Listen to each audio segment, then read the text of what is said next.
Hey, everybody, welcome to Love and Relo, the voice of the relocation industry. I am your host, Ben Cross, and I'm blessed and honored to be here with my friend and the moving guru, the commercial office moving guru himself, Ed Katz, who is the president of IOMI, the International Office Moving Institute. Ed, how are you doing today? I'm wonderful. Thank you. This is truly an honor and a pleasure. And I met you in Toronto, and this is second best. Thank you so much. Ed, honestly, I've been wanting to have you on my show for a few years now. And I heard so many great things about you, so many people whom I respect. You've trained over the years, they hold you in such high regard. And then I got a chance to meet you. And I got to be honest, I liked you even more after that. I can't say that about everybody in this business, Ed. Thank you so much. Feelings are mutual, honestly. No, this is great having you here. And another reason we're here, and get in the comments, everybody. If you're watching this right now, get in the comments on LinkedIn, on Facebook, on YouTube. I want to hear from you. I want to know what you're thinking. If you've got questions for Ed about office moving, commercial moving of any kind, get in there. We've got Annie Ream checking in here. Hi, Ed. Heard only great things about you, but she's allowed to repeat. Roger Wise, it's a beautiful day in Arizona. Hey, Roger, good to see you. 2 days in a row, Roger. He's on a heater. This is great. Hit that like button, everybody. Look at this. We got Adrian in the house checking in from Glomo HQ. This is great. The more people we get on the team, Ed, the more people watch the show. There's a correlation, Ed. It's interesting. No, but Ed, the reason I wanted to have you on the show is because, we do recruiting here, and the number one most popular job request we are getting right now is for commercial moving salespeople. And I got to ask you, why do you think that is, Ed? It's called revenue. Unfortunately, moving companies, a lot of them are in the revenue business. We were in the profit business when I owned my moving company. Wait, there's still for-profit movers out there? Yeah, I think there are. But, the engine that pulls the train is revenue. And you don't need operations. You don't need customer service. You don't need customer support or bookkeeping if you don't have the revenue. I can see why. Well, and we're seeing a lot of other areas that are kind of depressed right now in the moving and relocation business, right? I mean, corporate relocation is way down right now. Private consumer COD moves is down. I mean, interest rates are so high, people can't afford to buy a house. People don't want to sell their house because they don't want to get out of the interest rate they already have, right? And so there's all this residential moving that's not happening right now. And it seems like the hot thing. And this is so funny because we're coming out of all this work from home stuff where people are wondering about the demise of the office environment. But office moving, commercial moving, logistics projects and the such, I mean, that's hot right now. It's the biggest growth area of most moving companies right now. I agree. I agree. From my clients, that's what I understand. It's hot. It's hot. Yeah. And I want to talk to you a little bit about your history in this business, about IOMI. I'm fascinated to understand the business model, about your experience as a mover and owning a moving company, because you owned Peachtree in Atlanta for many years. Paul Salmon here. Greetings from Atlanta. 2 days in a row for me too, Ben. Need some love. What's up, Paul? Good to see you, Paul. That. We've got Syracuse in the house. David Yakum from Coleman Allied and North American checking in. What's up, David? Good to see you. David, you got office moving questions for Ed? Get free advice right now. Ed charges a lot of money for this stuff normally. He's giving game for free out here on Love and Relo. But Ed, take us back to the beginning before we get into the IOMI and what you're doing now. Tell us your story. Well, with Peachtree Movers or IOMI or both or what? Yeah, how you got into the moving business before IOMI? Now that I know what I know, I think I fell out of bed one morning, hit my head on the floor and said, I want to be an office mover, right? I mean, who in their right mind would want to be in a capital and labor intensive business? Anyhow, I escaped from New York. I was on Wall Street for 4 years, moved to the promised land. Best decision ever made in my life. And Wall Street to Atlanta? Yeah. Nice. And loved Atlanta. And I leased office space during one of the worst real estate recessions in Atlanta. It was 1974-75. And I failed. I failed in leasing office space. And I said, I need a job. I need income. And after struggling to lease office space during this terrible recession, I had a company move me. And that's another story. That was a wife ago. But she went back to New York. That was a life ago. I thought you said a life ago at first. You said a wife ago. A wife ago. Anyhow, I had one room of furniture left after she took everything back to New York. And these two guys showed up in uniform in a clean truck, and they moved me in an hour and a half. That's how little I had left. And I said, that looked really easy. I think I could do that. And I tried to connect the dots. I had all these contacts in real estate because for a year I leased office space, or tried. And I knew all these property management companies and landlords. And I had this great move. And I thought, maybe there's a connection.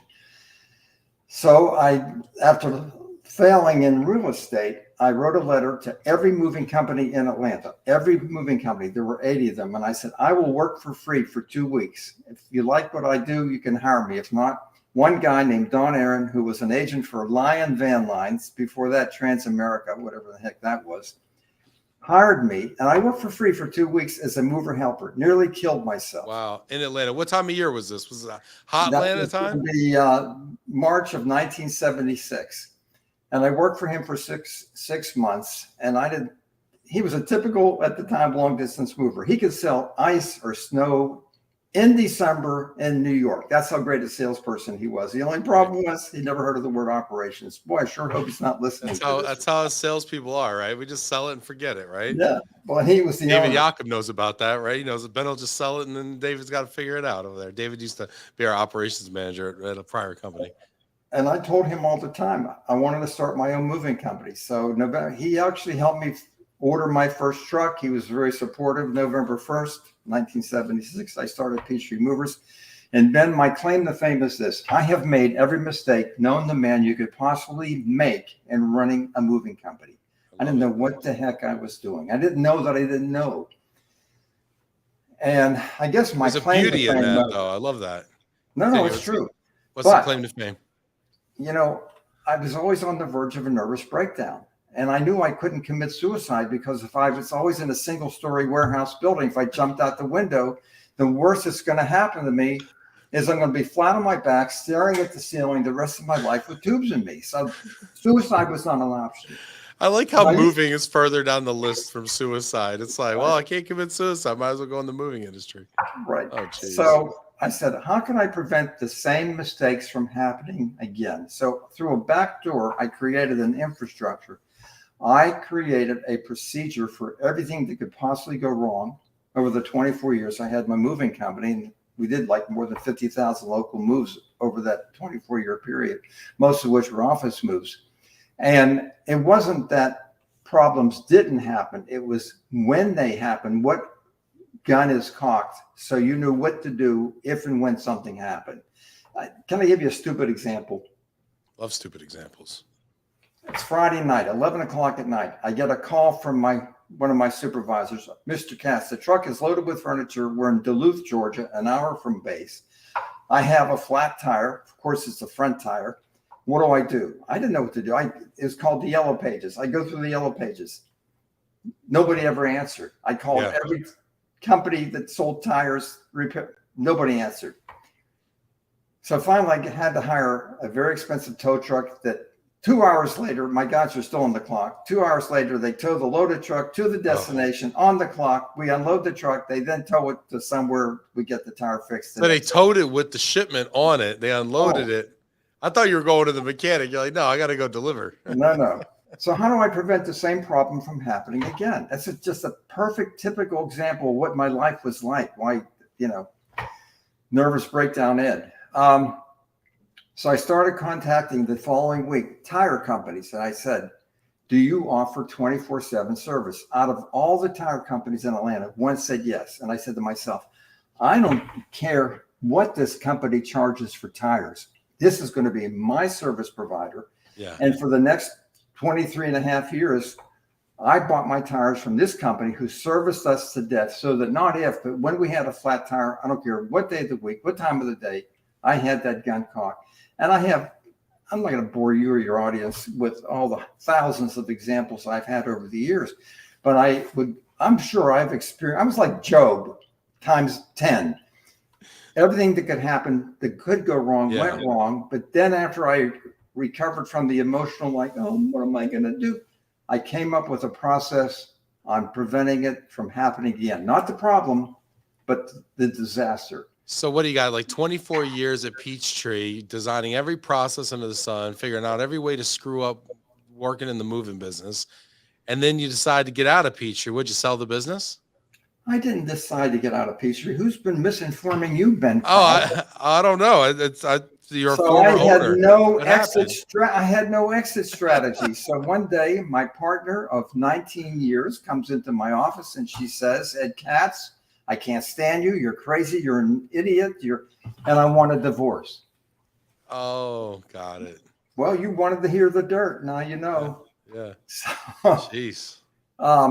Part of our settlement was we would sell Peachtree Movers, and I had already over the years taught a couple in-person 3-day office moving seminars on what we teach, how to estimate accurately, how to render the service with a minimum risk of injury to the employees, and how to minimize the risk of injury to the furniture and the electronics in the buildings you're moving from and to. I had dabbled in that. So now I'm 57, 58 years old. I'm out of a job. What am I going to do? I don't want to live off savings. I had to find something to do. So here I am, the self-proclaimed, self-ordained minister of office moving. That's who I became, a legend in my own mind. Yeah, I can sympathize. I get it. So anyhow, that's how I came in through a back door into doing what I'm doing today. Yeah. So you decide, okay, well, I sold my moving company. You probably had some sort of a non-compete or whatever, right? After the sale, as most people do. That's usually part of the deal, right? And so you're like, okay, I'm going to take all these processes and I'm going to start teaching this business. I mean, who was your first customer? Where did you even get the idea that you could actually sell this knowledge? It wasn't my idea. It was just like the divorce and selling Peachtree Movers. I don't know. So your ex-wife told you go start training movers? She told me, I can tell you, no, I can't tell you where she told me to go. But anyhow, Atlanta is not, except for Coca-Cola, Atlanta is really not a headquarters town. It's a regional town on your way up the corporate chain, up the corporate ladder. So a lot of companies that move with our company, Peachtree Movers, then these executives were transferred to Chicago, to San Francisco, Los Angeles, New York, and they saw we did it a better way. And so when they were in their new jobs in other cities, they said to the moving companies that were bidding on their jobs, you need to call this guy in Atlanta because he offers something that's different than all other moving companies. It's called the boxless move. We're not shutting down before the move and packing the contents of our furniture because we know there's a better way. So that, in a combination with my offering the training of how to do it right, sent customers to me. I wasn't smart enough to figure this out on my own. I just came up with it to survive in Atlanta. So here I am. We got questions coming up. I want to learn more about IOMI and what it is you teach and how you can actually make money in the office moving business. I got tons of questions because I came up doing COD moves over the phone and then doing corporate relocation moves, outside sales. But I never really touched office moving. Frankly, I thought it was a little daunting. So, maybe I need to get my certificate. But anyway, we're going to learn more about that. But we do have some questions coming in here and some comments. Get in the comments, y'all. It's more fun. Give me something to talk about. I want to hear what you're thinking. Jillian says that studio light is on point. Thank you, Jill. We got some simple yet tactical lighting solutions here going on. Shout out to Adam, our producer, who does amazing work for it. David Yakum. David's got a question. There's confusion. I guess he wants to know, is Ed associated with OMA? Is OMA expanding as a network of workplace solutions? So is there any affiliation whatsoever? Or two separate entities? How is there a difference? Probably 40% of all the members of OMA are my clients already in terms of taking my online training or my in-person training. I'm not a member of OMA. We're a totally separate organization. We are not an alliance. We're not a trade association. We have no members. We are an independent training organization, beholden to nobody. So we teach best practice methods, again, not to bore you, but to minimize the risk of your employees getting hurt, minimize the risk of damage, estimate accurately. It sounds kind of like the difference maybe between FEDI and IAM, where FEDI is more of a training associate, well, I guess they're association too, but they, you train people on how to do an amazing job with office moves. Right. And then they may or may not become affiliated with OMA later in order to get more business. If you, yeah, I can't speak for OMA, but what I've heard from the outside looking in is they pull other movers that are members into deals when they have a national account. If I'm in Atlanta with a moving company and my client has an office in Phoenix and they need to have a move, we say we can do it with our partners in Phoenix. Yeah, that's all I know. Yeah, I do hear good things, and they do seem to be expanding too, just because commercial moving and office moving right now is so hot. So I got to ask you, Ed, I've never sold office moving before. Maybe I had like a $5,000 office move, which is like peanuts, as you know, back in the day when I was in Detroit. But how do you make money? What's the key to making money in office moving? Well, my recommendation is to be in the profit business, not the revenue business. What's the difference? The difference is we focus on gross profit. In other words, if I can define that for you, because everybody I talk to has a different definition. We try to achieve a 50% gross profit margin, and average revenue for us, $10,000, $15,000, $20,000 for an average office move. Let's pretend it's a $10,000 move revenue. If I subtract the actual labor that rendered the service from that revenue, if I subtracted the cost of the packing material for that particular move, if I subtracted the depreciation of the four-wheel dollies, the panel carts, and the trucks for that move, and if I subtracted the salesperson's total salary, compensation, commission, whatever you want to call it, let's say 10%. That would, on average, for our company be $5,000. $5,000 from $10,000 equals a 50% gross profit margin. So really, you're looking at the cost of goods sold, cost of sales. You're adding in a little bit of the overhead, like depreciation and things like that, and 50% after all that. I mean, that's really healthy. Have margins been able to be maintained at that rate? I mean, we hear a lot about price pressure in the marketplace and how procurement's taken over these processes. Have prices been able to hold at that kind of profit margin from what you're seeing? It depends on the service provider. If you're perceived as a generic commodity, you better be the lowest price. Right. We went out of our way to be perceived as rendering a premium service, so in return we could charge a premium price. The other movers in Atlanta often, I almost mentioned Steve John's name, great guy with Grable, used to tell his clients, you ought to get a bid from Peachtree Movers. He knew darn well we would be double his price. But for people who didn't care about their furniture, didn't care about the buildings they were moving from or moving to, and focused just on price, like the government, would go to a different service provider. But if they wanted to be ensured that they'd be open for business the next working day with a minimum risk amount of downtime, and they could get consistent service so they could sleep at night and not worry about, depending on what crew you got, was it going to be a good move or not, then they hired us.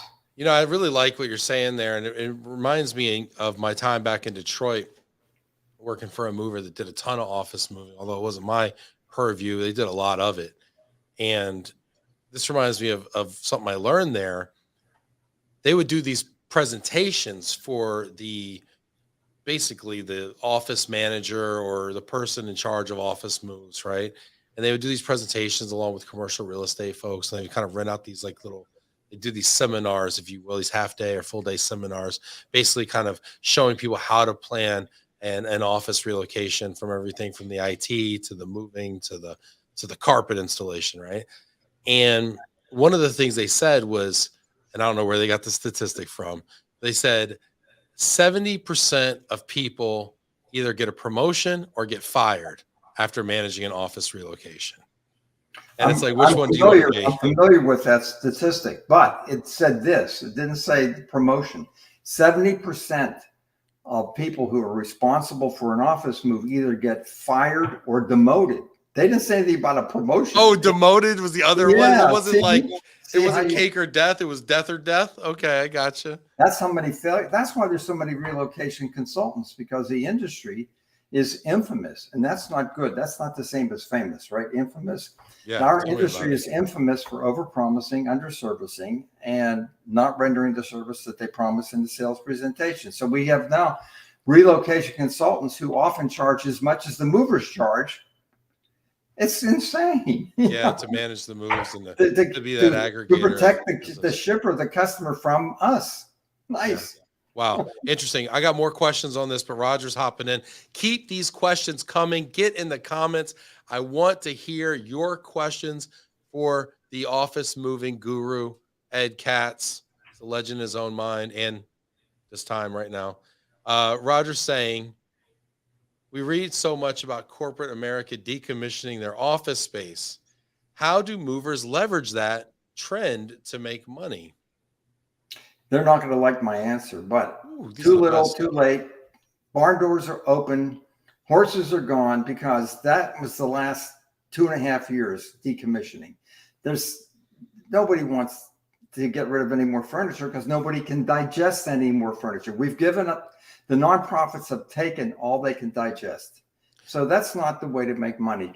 Look, I started my moving company during the worst real estate recession that ever hit Atlanta, even worse than now.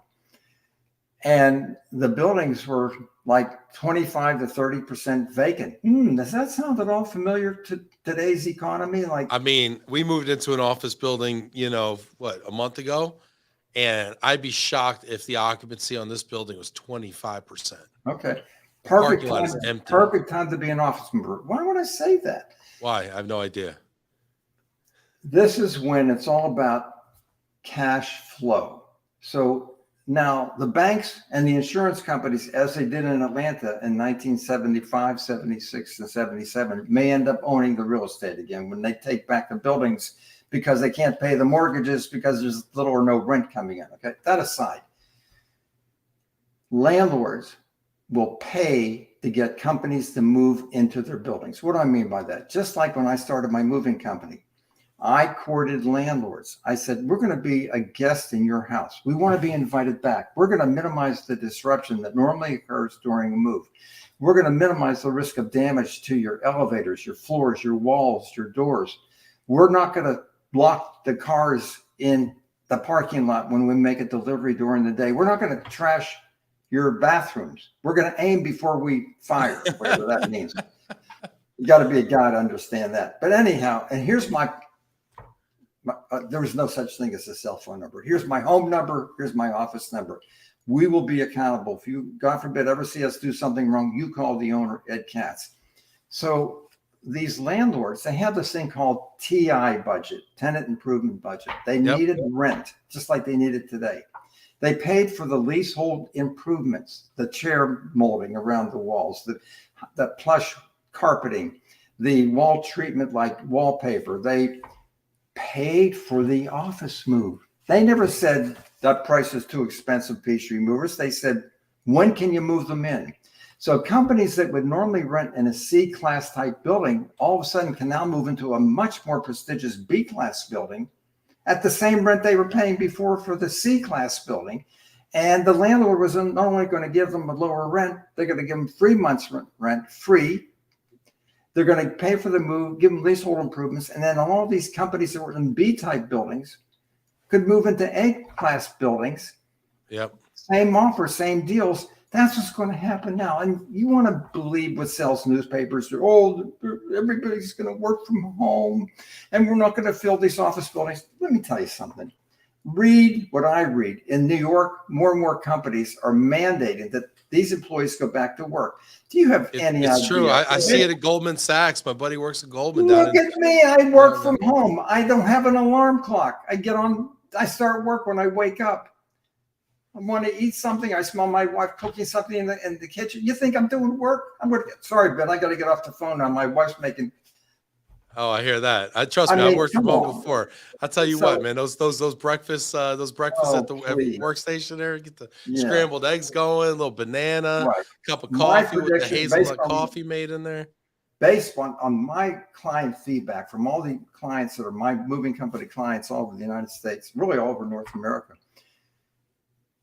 it's coming back, and it's going to come back even more. And more companies are realizing you lose creativity, you lose research, you lose new ideas when you work from home. I don't I care. think You the can human, I Zoom think all the you want. human, yeah. I was talking to a guy that owns a firm, and he was like, honestly, the human mind, human body atrophies. That's right. I mean, I was reading. I remember studies back when I was in high school and college. They talked about, if you don't hold a baby when it's born, if you don't have human contact, That's right. baby Look at me. won't survive. I've been working at home now since 2000, since I sold my moving company. I'm 35 years old, but look what atrophy does from working from home. This is what you get when you work from home. This is why the office buildings are going to get filled back up again. Hey, we got questions coming in. Keep those questions coming in. Otherwise, Ed and I are left to our own devices. Please keep the questions coming in. We've got a great one here. So, Ed, we know there's a peak season for household goods moving, right? Memorial Day to Labor Day, right?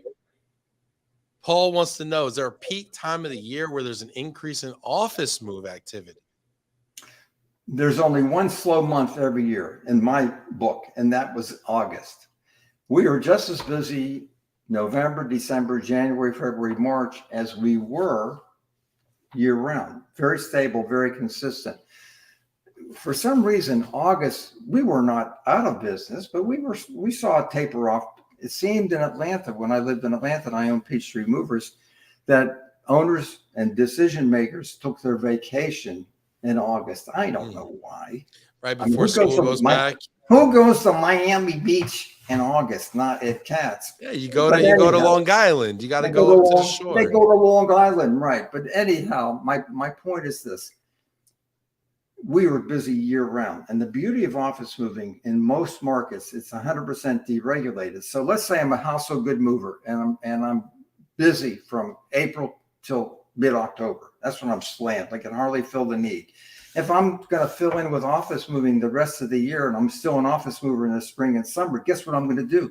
I'm going to raise my rates. Right. I'm going to be like the airlines when there's just a few seats left. So in the period that I want to slow down the demand but still make windfall profits, I'm going to raise my price. Makes sense. Yeah, it's supply and demand, right? It's yield management. Yeah.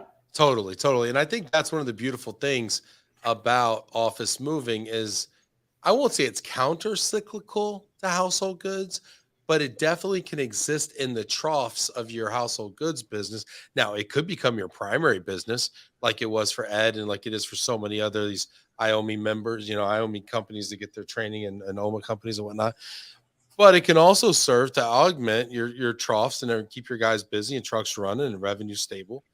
So I think it definitely serves a major purpose in a healthy business mix. I was involved in a 200+ truckload move from Gwinnett County, a suburb of Atlanta, to Swanee, Georgia.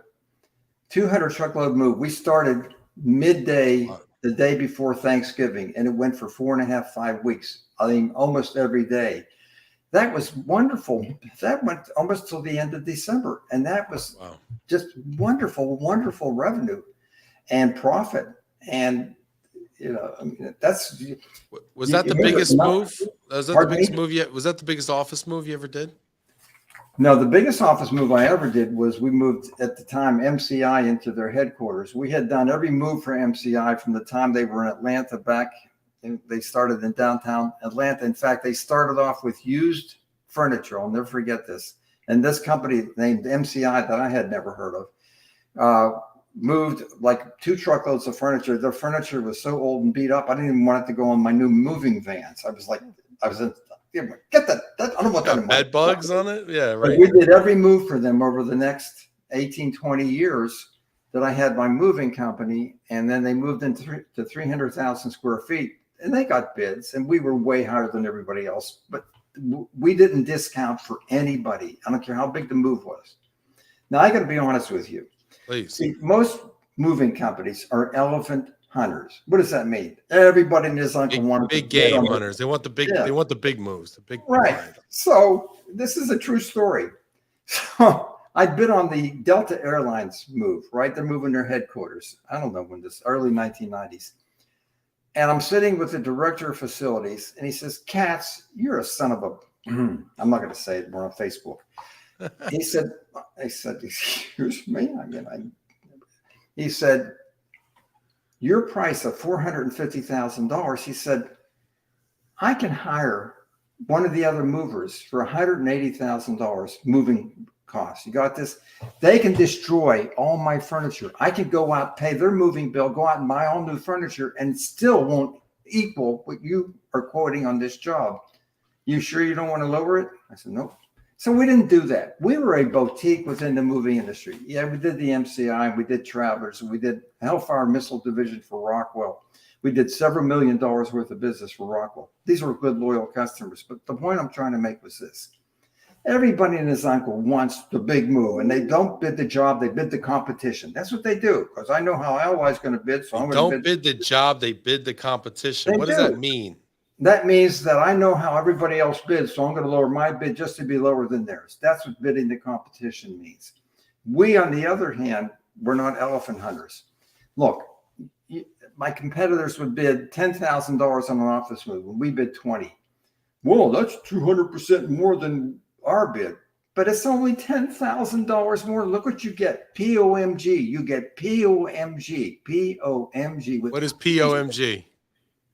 Peace of mind guaranteed. Can you feel my arms hugging you right now? Yeah, I feel warm and fuzzy right now, Ed. I felt like I never felt about. It's only $10,000. Forget about the percentage. Nobody plays the percentage. They got to sleep at night. They got to worry about, are they going to lose their job because they're not open for business the next working day because they hired a mover that didn't finish it on time for the price quoted. Half their stuff's still at the old location. Their employees are going to the new location. Their phones are at the new location, and they're out of business. I got a question for you, Ed, a selfish question, okay? I see my team's on here, okay? So you know what? They're participating. I'm going to ask a question on behalf of these folks. What's up, Adrian? He says we just experienced the office improvements moving into our new space. And Adrian actually coordinated our facilities move here, and he was one of the lucky 30%. So, you know, that's something to be said for Adrian. But I wanted to ask you a question. So we recruit people, office moving salespeople. What should we be looking for in a good office moving salesperson? I have to think before I answer this, considering who I'm talking to. Uh-oh. The industry is so famous for cannibalism, right? I'm going to hire somebody that worked for somebody else with a book of business. You ever hear that before? I'm going to bring mine. No. Yeah, of course. I'm going to bring everybody wants a book. Yeah. I want to get into office moving overnight. I'm an owner. I know nothing about office moving. I want to grow that division because of my revenue is down. So I hire a salesperson who worked for another moving company. I offer him a higher commission or a base salary, whatever. And he brings his book of business. There are many, many times that works very well. But there are some times you got to have your eyes open, what you're getting into. If you, the owner, don't know at least as much as that salesperson on how to estimate, not based on cube and pounds, which has absolutely no relationship to an office move, but on man hours.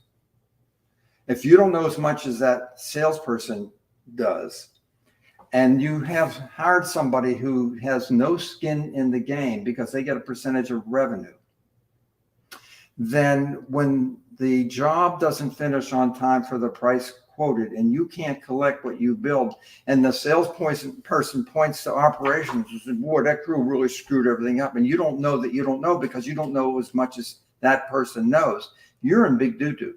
So my suggestion is that before you get into this arena, if you do, get trained by somebody, something, so you at least know, information is power. So that if the job took longer, you're going to know, was it because it was underestimated or was it a service failure? So you need to know these things. So what I'm hearing you say is owners need to educate themselves first and foremost before going into this. You have to do that. I'm also hearing that most commercial salespeople are commissioned. You're saying off of gross revenue. Are not some commission off of the gross profit margin? If I were to turn back the clock of time, I would pay on gross profit and not on revenue. Big mistake. I mean, give them some skin in the game. Give them some skin in the game. And I think it's easier to pay off of revenue. And that's what the industry does. But I would, and the other thing that gets my attention, and not all the time, there's always some bad apples, but it's not uncommon that I've seen over the years. So you hire a salesperson to work for somebody else, and then 2 or 3 weeks, once he's over in working for you, he says, if we don't lower the rates for these big customers I brought over, they're going to go to another mover. I'd get something in writing. Before I hired a salesperson today, I'd get something in writing that they're not going to badger me and try to bully me to lower my rates after they get here with their book of business. You're asking the salesperson to agree to the sell rate when they come over. I want a salesperson to have skin in the game. That's why when they take my online training, I want salespeople to take not just the sales portion of the training, but all the operations portions too. Even though they may be, bored out of their minds, I want them to see what happens when they overpromise. I want them to see the havoc they could cause when they say that the movers can, oh, don't worry, we can handle it. I want them to have skin in the game. I'm a salesperson. I'm speaking. I've got more questions for you, Ed. Keep these questions coming for Ed as well, because I've got questions. We got Paul over here. Hit that like button as well. I got a question. How much should a good O&I, office and industrial salesperson, be booking in a year? What are you looking for? See, I can't answer that question. What's your gross profit margin? What does that mean? And when can you expect revenue? I lost a potential big prospect who was going to take my seminar all over the United States. This guy had, I thought, delusions of grandeur that he was going to start a franchise. And he said, how long can I tell my franchisees, how long before they make money? A lot of money in this business, your gross profit margins. You know what my answer was? I don't know. Well, he didn't accept that answer. And I said, I don't know. It depends on the economy. Guess what? If there's a high occupancy rate and there's no vacant space for companies to move into, you ain't going to have a lot of office moves in your market. I don't care. You can't build a building overnight. It can take 3-4 years to plan, get the land zoned and all. So, and it depends on what kind of service you render. And that's a good point. That's a good point. Unlike the residential market where there's no inventory, there is a ton of inventory. There's a lot of places you can go. We used to work in a fractional, like kind of a co-working or an office suites. We had office suites in our last building, and golly, a ton of people started there and ended up moving into permanent space. So I can vouch for the fact there's a lot of activity. Now, these are smaller companies. We're only, there's only 7 of us, whatever. But there's a lot of activity because there's a lot of inventory and there's a lot of deals to be had out there. And because you're not buying, you're renting, you're not as exposed to the interest rates. I've got a question for you coming from Paul. Paul, you're holding me down. I appreciate you. Paul says, I live in Atlanta, and I know that those Peachtree Movers trucks had that big peach on the side. Considering that everything in Georgia is peach related, did you find any difficulty or challenges with other moving companies? Oh, yes. And I mean, that's the story of my life. Look, this is going to be a long answer, but I want to make a point. The first 5 years when I started Peachtree Movers, I thought I was God's gift to the world. I thought I really was king of everything in office moving because I didn't know it at the time. We were the only company specializing in office moving. And everything I touched turned to gold. I mean, I was this grand mufti, whatever that is, till one day. And, I was like on top of the world. I was like 12,000 feet up. That's how successful I was, Ben. And then one day it happened. Another moving company that was very successful in New Jersey and Chicago opened up a branch in Atlanta called Neptune Movers. And they moved Sears into their headquarters. I own 40 four-wheel dollies. They own like 2,000. I own 4 moving vans. They came in with 10 tractor trailers that were designed specifically for office moves. Wow. I had 15 employees. they had 80 overnight. And then they bought into the market. They were 10% less expensive than we were. Why would you use Peachtree Movers second best when you could hire the best with way more professionalism, experience, and equipment at 10% less? So I was being driven out of business. So what happened was I became desperate. I really became desperate. I advertised on the radio. I took magazine ads out. We handed out flyers door to door. Nothing worked till I tried something totally different. What was it? I was at my lowest point in my life. I became very spiritual. I really did. And those of you know who know me know I really am spiritual. I depend on prayer a lot. And I was at the lowest point in my life. I was in the valley, my lowest point. Where before I was 12,000 feet up, now I was in the valley. And I started doing something I never did before. I started listening to the customer. And the customer used to say to me every time I did an estimate, I'm just moving 4 miles down the road. I'm just moving 6 miles down the road. Do I have to empty and pack the contents of my furniture? And I always had said, yes, you do. But now for the first time, because I was desperate, I listened to the customer. And a year and a half later, through prayer, it came through prayer, I invented the boxless move, where we inflated vinyl reusable airbags inside desk drawers. Oh. So that filled the empty space above the drawer. So when we tipped the desk up on its end, nothing moved around, nothing fell out. To go through a doorway or an elevator. And then at the destination, we right side up, we open the drawer, deflate the bags, take them out, reuse them, recycle them. And then I invented the spider crane. By the way, I called the airbags space gobblers. They gobbled up the space inside the desk drawers. And I called this device that looked like an engine hoist for a car with 2 giant suction cups attached to a vacuum pump. We'd lower them over the top of a 42-inch wide, 6-drawer high, 1,000-pound lateral file cabinet, turned on the vacuum pump, created the vacuum, lifted the cabinet 6 inches off the floor without tipping it or torquing it or bending it, placing it on a low gravity steel dolly, moved it loaded right side up. So we were moving the contents in the furniture instead of the contents in the furniture. Ultimately, 3 years later, after that, Neptune went away. I have no idea what happened to him, but it taught me a couple things to differentiate ourselves in the marketplace. And you know what else I learned is so important? Remember I said I was at my lowest point in my life in the valley? Yeah. Thank God I was. There would have never been the boxless move. Had I stayed on top 12,000 feet up, there would have been no reason to listen to the customer. Remember, everything I touched turned to gold. Everything was successful. It's when you were in the valley, when things grow and flourish. Nothing grows at 12,000 feet up. It's like my brain. Nothing. There was no reason to change. Why fix it? Yeah, if it wasn't I love it. That's awesome. What a great outlook too. What a great mindset. You know, to focus on the positives that come out of the adversity. Yeah, that's fantastic. And companies right now that are hurting and suffering, this is the time to listen to the customer. This is the kind, not to sell price, but in addition to a competitive price, what else are you looking for? I had heard this for years. Why do we have to shut down a day before the move and be put out of business after the move? And you mix up our files when we put them back in the file cabinet. Imagine this, no mixed up or lost files because they never came out of the furniture.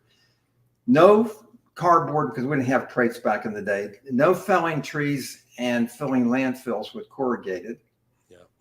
And no downtime. I mean, no, I love it. I mean, it's super intuitive. I mean, honestly, it's like, it's one of those benefits you don't even have to explain it. It's so obvious to people. So I love it. It sells itself. Do you teach we got more questions coming in. We've got time for maybe 2 more questions. Please give us some more questions in there. Appreciate you, David. I see you. We got more coming here.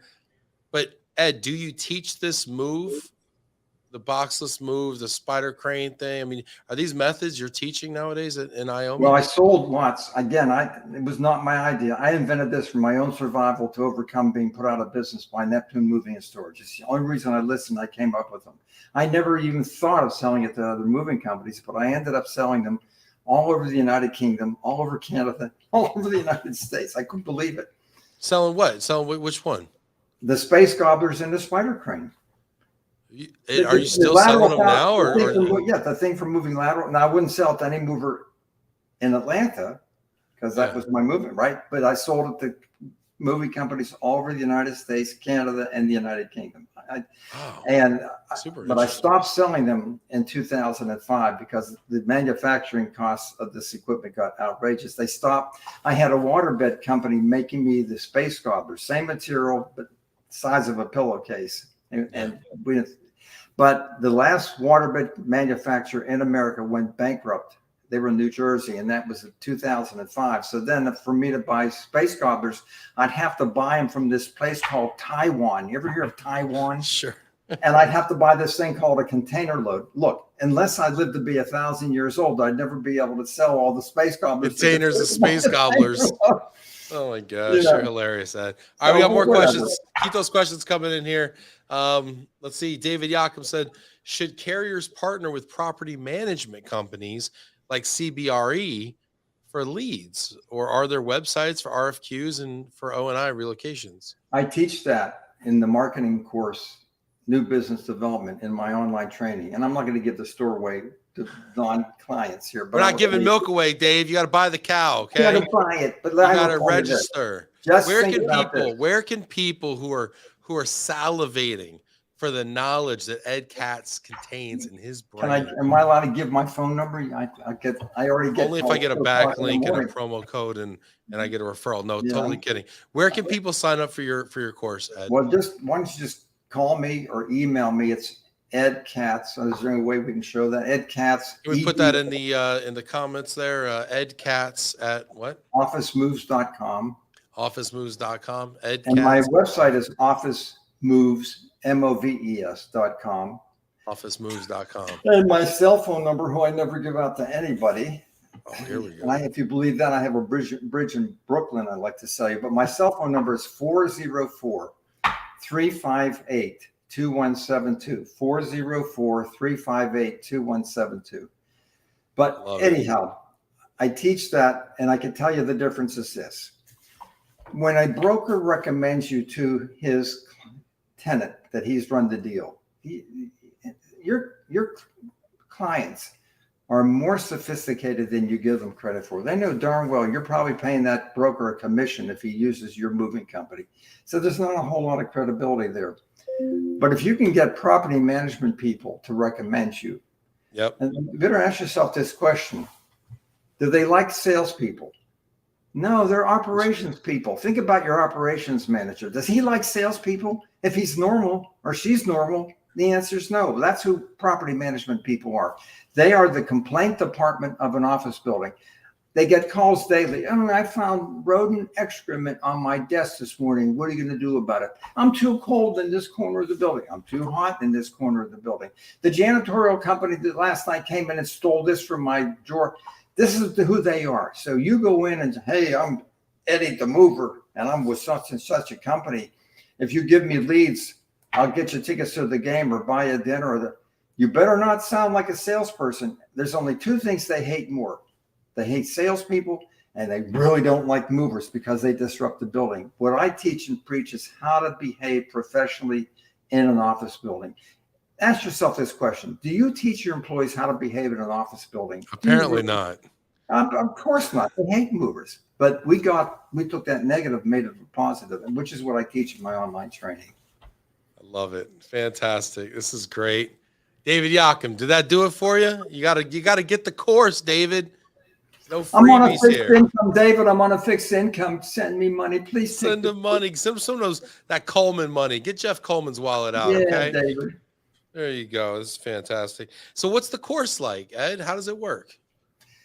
I spoon feed my clients to take.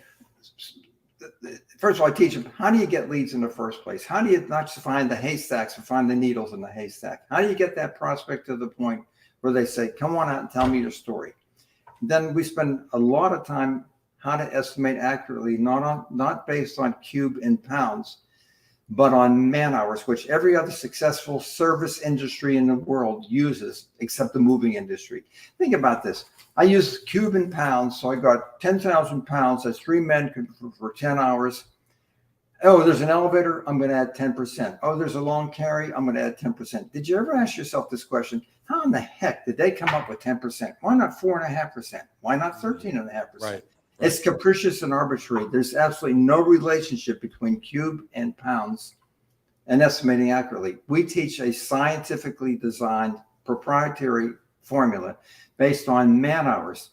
I can take a person who's never been on a move, and within 13 hours of online training, of course, you pause it whenever you like and come back to where you left off. They can go out and estimate accurately so jobs can finish on time for the price quoted. Then we teach not just the estimating formula, but accessorial services. If you know what a U-shaped desk is, it's made out of 15 different components, how to figure out the time to disassemble and reassemble that, how to measure the time to load library books and unload them. I mean, all these things are taught. Sure. Then we teach operations, how to render the service we promised in the sales presentation, how to put down extensive building protection to minimize the risk of damage to real property, how to control the crew. It's so sad, Ben, it's so sad in our industry. If a guy or a woman, but if a guy breathes, that means he's not room temperature, he's alive, and he's got a commercial CDL license, you can be a supervisor. Let me tell you something. That's just one of the requirements that you can drive a truck. If you don't have a backbone in the spine and you want to be liked by your crew members, you can't be a supervisor. It's called altruism. You do what's best for the group at the expense of the individual. I don't want to work outside on the lift gate or the ramp. It's cold and it's snowing. Based on the needs of the job and the experience and skill you have, you need to work outside. But I worked through the last 3 days. You got to see. And if you want to just be friends or let them work inside, you put some guy out there with no experience, you're going to have somebody get hurt and you're going to damage what you're moving. So let me ask you. So is this course more for salespeople or is it more for operations people? We have different tracks for different job classifications. We have Gotcha. a track for salespeople. We want them to take all 13 and a half hours because I want them, as I said earlier, to feel the pain of overpromising. I want them to see how challenging it can be. Customer service takes about a third of the training. They can estimate out of 4 million in revenue back in the day, which would be like 7.5 million revenue today.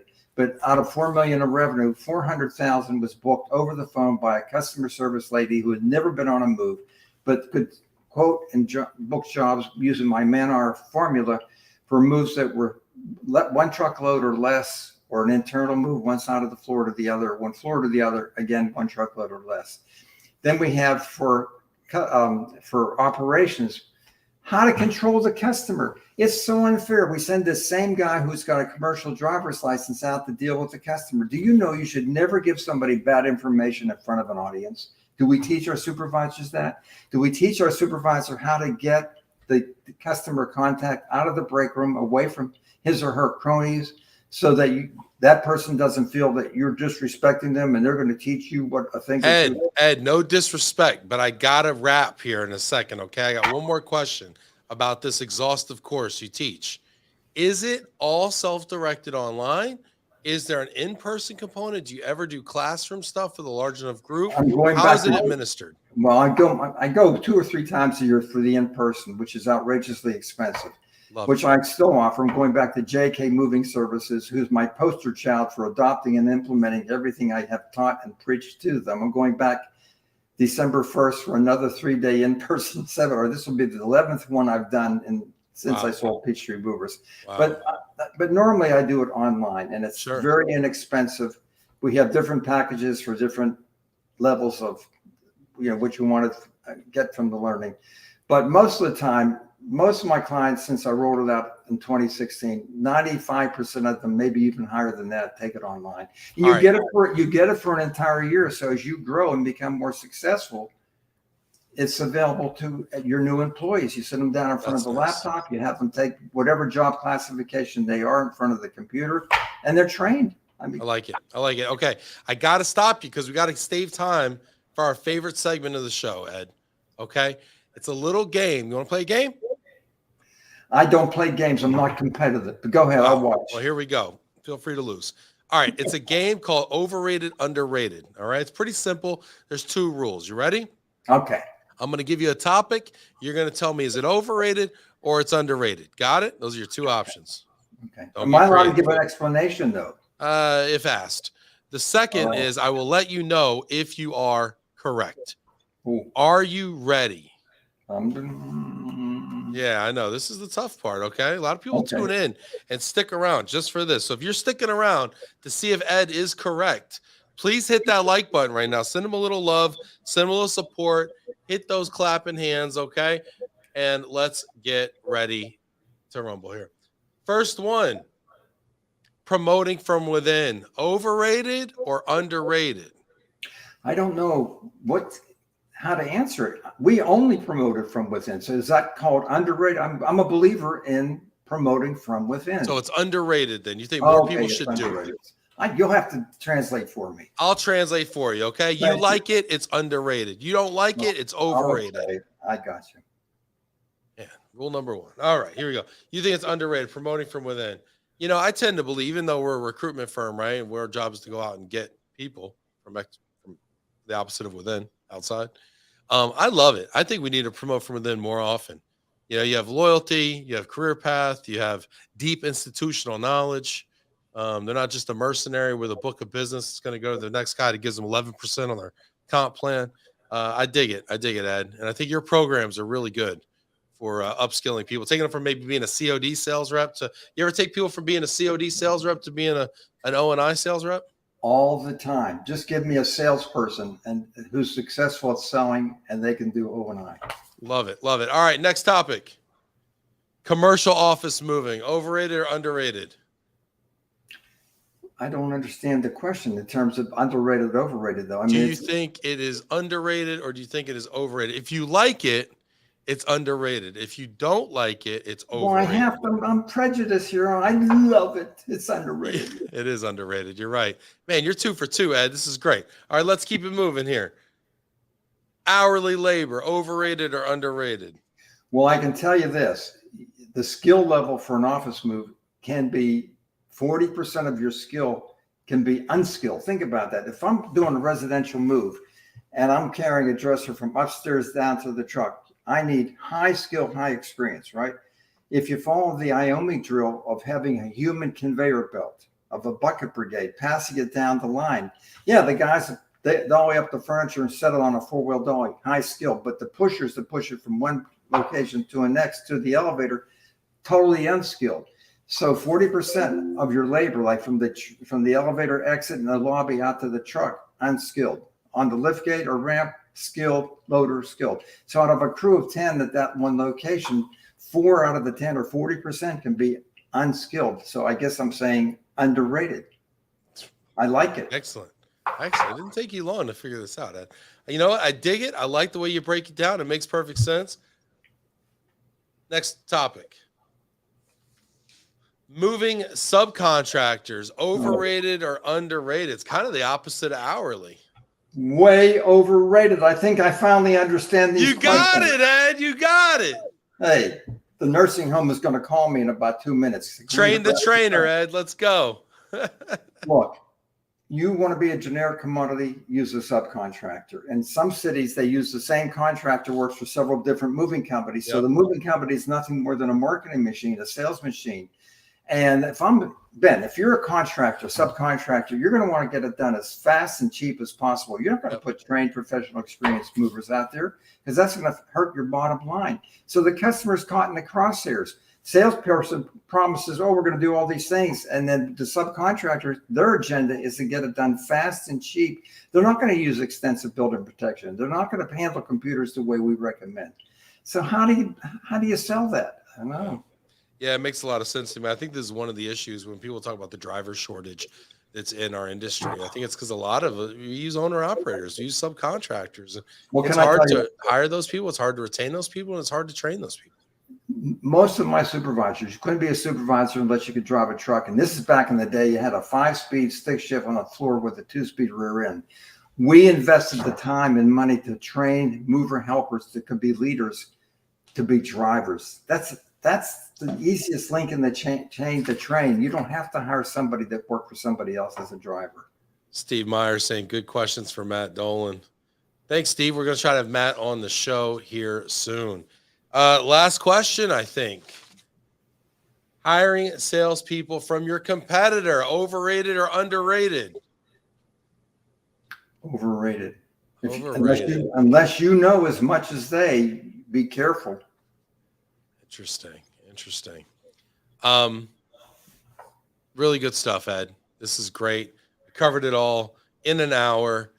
Phenomenal. You're a wealth of knowledge. I know we could go another hour with the stories and the techniques and everything, but people, you need to sign up for IOMI. Okay. There's 12 more hours of this kind of stuff that Ed's got to teach you. So sign up for IOMI. You've got his information. Start texting him, send him crazy pictures, do whatever. There's his email as well. This is great. Fantastic. Ed, you want to leave us with a final thought before we say goodbye? This has been an honor and a pleasure, and I'm so glad you're wrapping it up because my wife is already making the chicken soup. You smell that good cooking, that working from home. You're getting soft, Ed. That's great. Thank you. Thank you so much. The honor is mine. The pleasure is mine. It's wonderful to really get to know you. You are a treasure, a wealth of knowledge, and again, I highly recommend people check out IOMI and see what it's about, because I tell you what, commercial office moving, O&I right now, it's the only section of moving, with the exception maybe of like last mile logistics, if you're even equipped to do that. Honestly, O&I is the only area of moving that's growing right now this year. So I highly recommend you learn from Ed. Awesome, everybody. Hey, stay tuned. Next show is tomorrow, same time. We've got Hosea Botley and we've got Mel Smith from Aversal Global Relocation on tomorrow. Again, talking about diversification. This is an MBE and service disabled veteran-owned small business that does international moving, but they also do freight. So tune in tomorrow to hear what that's about. Thanks, everyone, for being here. We wouldn't have a show without you. Hit that like button one more time. Send some love out to Ed, and we will see you same time tomorrow. Thanks, everybody.